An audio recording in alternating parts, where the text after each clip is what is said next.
Oui, Monsieur le Président, chers collègues, avant d'intervenir, je voulais simplement soumettre à votre connaissance une information au regard des pratiques de Total et de Saft, sa filiale, et notamment dans l'usine de Poitiers. Monsieur le Président, vous avez d'ailleurs soutenu dans le commentaire qui avait été fait par Nicolas Thierry sur ces aspects en matière notamment économique et les impacts que cela pouvait avoir du soutien à la Russie de Vladimir Poutine. Je voulais porter à votre connaissance que Saft, dans son usine de Poitiers, continue à utiliser un polluant extrêmement dangereux qui est classé par REACH comme justement extrêmement polluant.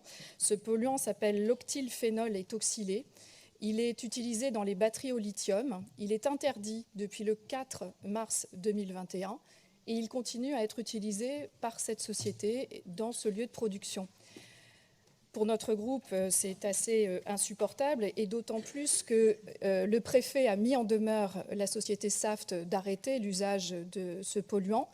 L'entreprise a obtenu une dérogation préfectorale pour 6 mois, ce qui l'a conduit à pouvoir utiliser ce polluant très dangereux pour la santé et pour l'environnement et pour One Health, auquel nous vous invitons à souscrire. Et cela nous paraît une raison de plus pour refuser le soutien en la matière par notre région à ce groupe. Je vous laisse apprécier vous-même ce type de comportement. Je referme la parenthèse et j'en reviens donc à notre feuille de route sur la filière électronique. Pour vous dire que notre groupe salue l'élaboration de cette première feuille de route qui est dédiée à une filière industrielle que l'on peut clairement situer, et ça a été dit par d'autres groupes, au cœur des enjeux de notre souveraineté, tant dans ses différents usages. D'ailleurs, vous avez qualifié ces usages de diffusants, ce qui nous paraissait être un terme intéressant, et qui sont incontournables.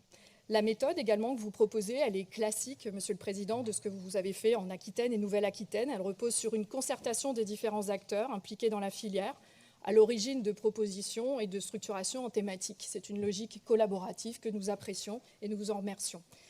Toutefois, nous souhaitons souligner au démarrage de cette réflexion quelques points de vigilance qui nous semblent particulièrement importants.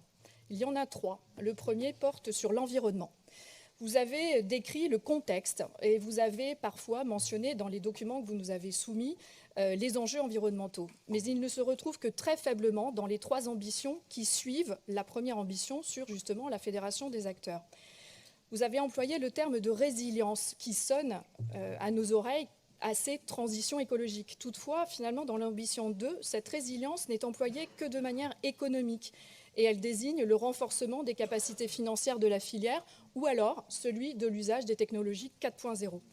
Donc, finalement, la question de la transition énergétique est seulement mentionnée avec un appel à la vigilance que vous trouvez en fin de la page 22 et la citation de 2 autres feuilles de route, Néoterra et celle du numérique responsable à laquelle nous sommes particulièrement attachés, qui semble ici un peu égarée.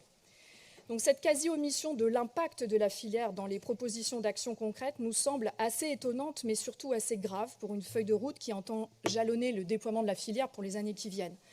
Je rappelle quelques chiffres. Les déchets électroniques sont considérables. 53 millions de tonnes produites chaque année et l'Europe arrive en tête avec 15 kilos par habitant. Je ne sais pas si vous aviez conscience, moi non, finalement, de ce chiffre.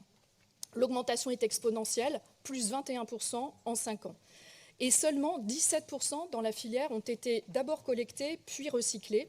Et donc, ces déchets, nous le savons, représentent eux aussi un énorme danger pour la santé et l'environnement, parce qu'ils comportent des substances toxiques, notamment du mercure, mais pas seulement. Donc, Monsieur le Président, les enjeux de souveraineté ne doivent pas seulement porter sur la filière électronique, mais bien sur la totalité de nos process et de nos fonctionnements dans une logique d'analyse de cycle de vie de l'ensemble des composants. Pour finir sur ce registre, nous regrettons que le terme de sobriété ne soit aucunement mentionné dans ce document initiateur, comme en atteste une logique que je qualifierais d'accumulatrice dans l'introduction, puisqu'il faudrait répondre en permanence à plus de services, plus de produits, plus de process.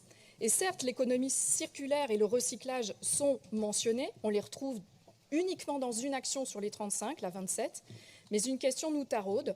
Quand nous serons tous hyperconnectés face à une planète dévastée par les extractions de terres rares, par les pollutions de toutes origines de notre air et de nos eaux, est-ce que nous serons plus heureux, Monsieur le Président ? Un deuxième point, l'Europe. L'échelle européenne et la stratégie récemment adoptée pour cette filière est quasiment absente de cette feuille de route, cela a été souligné par un autre groupe, et cette échelle pourtant pertinente gagnerait non seulement à figurer dans le document, mais également à structurer nos réflexions.